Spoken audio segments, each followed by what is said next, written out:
This is a message to the Indian Foreign Service. I've been watching the Norwegian press humiliate and call out the Modi regime and the government of India.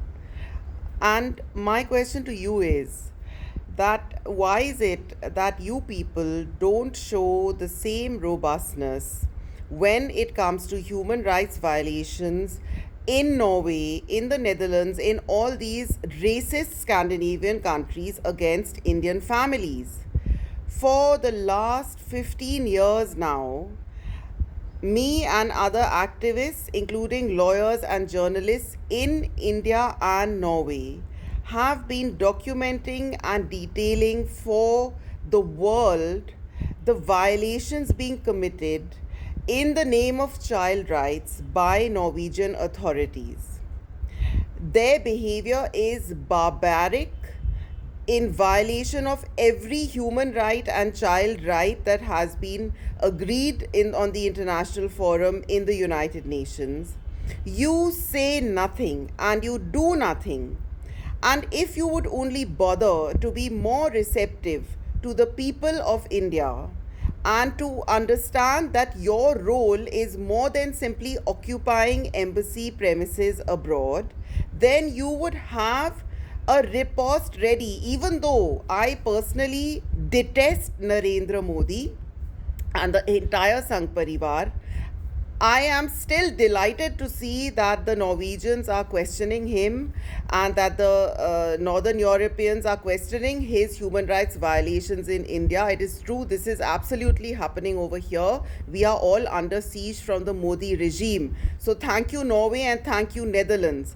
But I want to tell the incompetent foreign ministry that when you have so much material of blatant human rights violation, blatant racism, in Denmark, they go so far as to have concentration colonies for immigrants.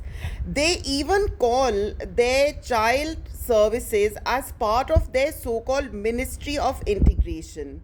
If any of you knew some history beyond the Sanghi RSS ideology that you people have immersed yourselves in, you would recognize the shades of Nazism and Hitler in all of this. Even though Northern Europeans, especially Norwegians, claim to have driven out the Nazis and fought against them, the fact of the matter is that they have a horrible Nazi like system in their society, which their so called freest press in the world only supports, never reports its atrocities.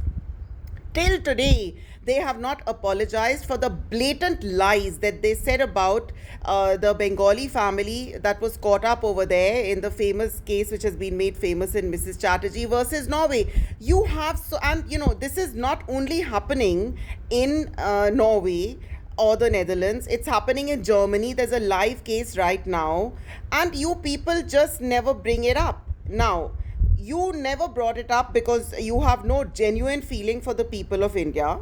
But now that you are being questioned on your human rights record, why can't you answer back with the poor human rights record insofar as the treatment of immigrants is concerned, Indians in these countries? Foreign Ministry, wake up!